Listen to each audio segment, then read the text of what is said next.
Hello, I'm Phil Marshall, and welcome to my studio. And thank you for your interest in seeing what I do and how I do it. Well, how I do things and why I do them is mainly, I think, because I think in pictures rather than in words most of the time. And my work is, in general, taking those ideas and pictures I see up here and turning them into something in the real world in either 2 or 3 dimensions that other people can see. So I'm a painter and a sculptor.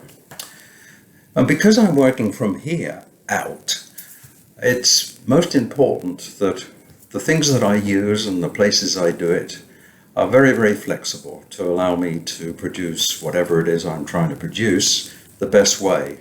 So I don't have a lot of very specialized and expensive equipment because I feel that that would sort of push me in a rut and force me to, rather than what's up here, say, well, what have I got? What can I make with what I've got?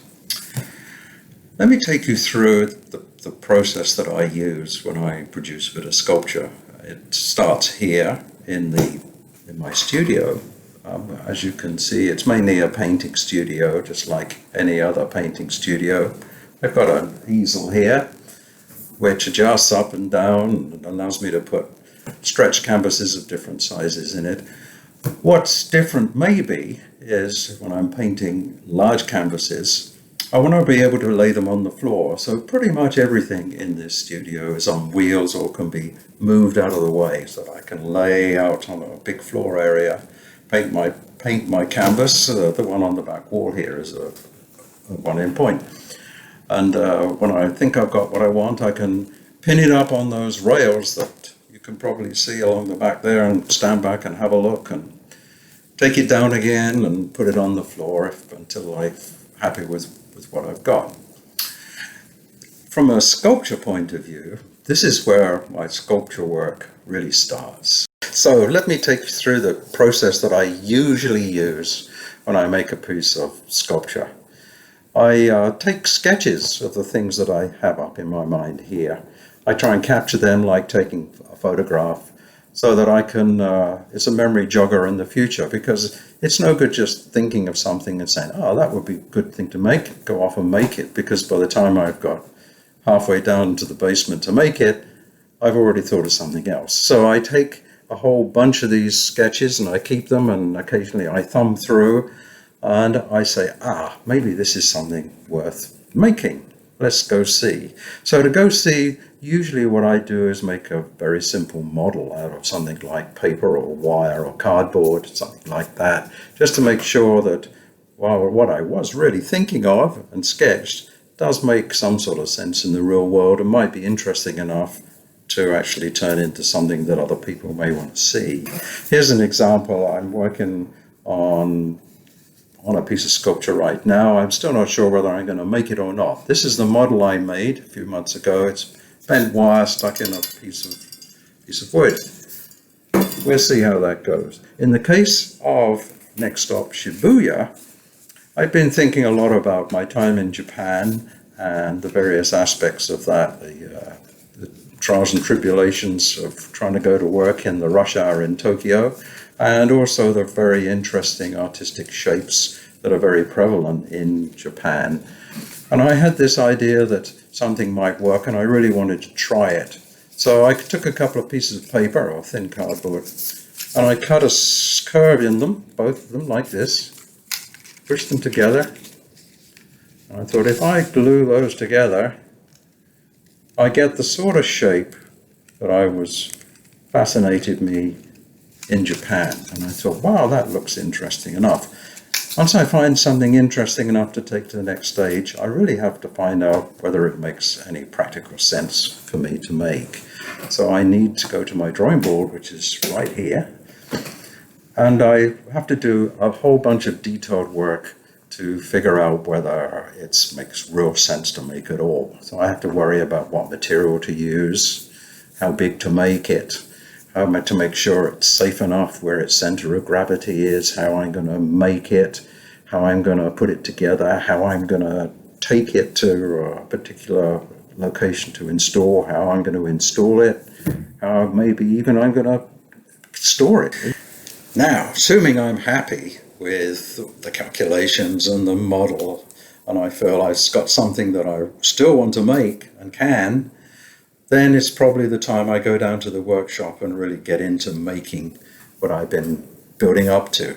But even before then, sometimes I make what's called a maquette. And a maquette is a scale model that you can take measurements from and then produce the full-sized piece.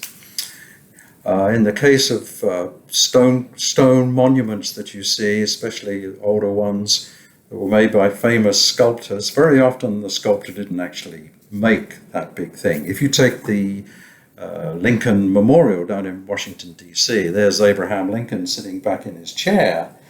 Daniel Chester French, who is the sculptor for that, did not go down to Washington, D.C. with his hammer and chisel and actually carve that thing out of stone down there at all. He made a maquette. And a bunch of Italian skilled stone carvers, I think they came from New York City, took his maquette, took the measurements, and carved the big thing. So when you go down to Washington, D.C. and see this big sculpture that Daniel Chester French did, please bear in mind, it wasn't Daniel Chester French that actually made what you see. What he made was the maquette that other people turned into that massive monument. So this, I have here a maquette I'm working on right now, which is the maquette for that wire model head you saw earlier. This is made of steel, and it is 1.5 inches to a foot. So this represents 4-inch strip steel, which is a standard stock size that I can get from my supplier. And this will work out to be about 10 feet tall. In the case of next stop Shibuya, I did make a maquette. I made that up here because it's just made of cardboard. And based on that, I was happy with what I saw. I was able to go down to the workshop, buy the steel, cut the steel, and then go outside to actually push it together and weld it. I do all my welding outside, and any heavy-duty grinding that causes lots of sparks, or if it's stone, lots of dust and lots of noise. I tend to do all that outside. Once I've done that and I have the piece made, or the pieces made, I can assemble and install it outside here and make sure that it's really come out as I expected, and there are no issues with putting the component pieces together that I have to do when I go and do an installation. And I can also leave it out here to do some weather trials, make sure everything works as it should.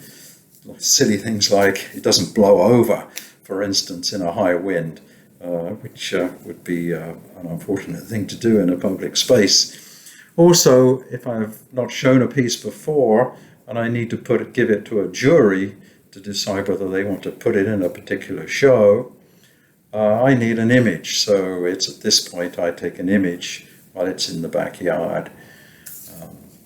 Then if all goes well, I have my piece, I can store it, and when the time comes, take it to where I want to go. And that is really the whole process that I have. I work probably from here to some sketches over there, to producing a model, and if that goes well, doing the detailed calculations, to then producing the maquette, and then I can finally make the real thing.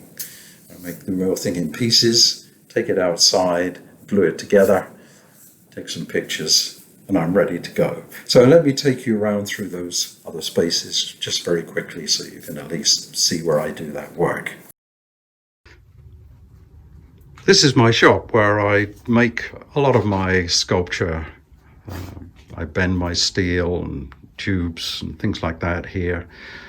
It looks very much like any wood shop that a lot of people have, but quite often I have to have diamond blades to actually cut the sort of material that I'm playing with.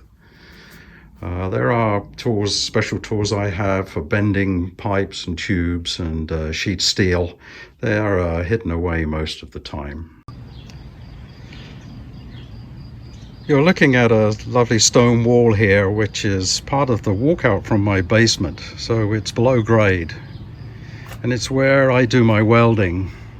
and my grinding and all sorts of things that make a noise and are too dangerous to do anywhere else. It's open to the air, so any noxious gases can escape.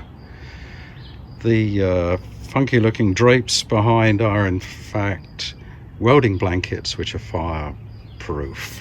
So this whole area outside is open to the air, almost soundproof and fireproof. It's a great place to work, and the welding equipment is the sort of equipment that is best for working outdoors with, when it can survive if there's a bit of wind. I love it out here. While we're outside, I thought I'd show you this piece, which reminds you maybe of Next Stop Shibuya. I made it some years before that piece. This is made of slate. Great material to work with. It looks pretty good this time of year against the Japanese maple in particular. One of the big issues we have with doing temporary outdoor sculpture is what to do with it, where to store it in the off season. I keep it all over the place. Here's a bunch of stuff, some which will be going out this year. It's not the only storage I have. And here's Next Stop Shibuya, tied up here waiting to be undone and ready to go. Well, there we are. That's pretty much it for the process that I use most of the time. If it's a very simple piece, of course, I can miss out some of those intermediate steps that I went through today. But that is basically how it goes. It takes quite a while, obviously. And I thank you for your interest in watching this today.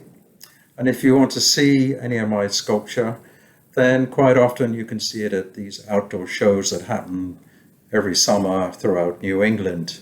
And also you can look at my website whenever you like and see what I've got there, which is www.philmarshallstudio, all one word, .com. Thank you.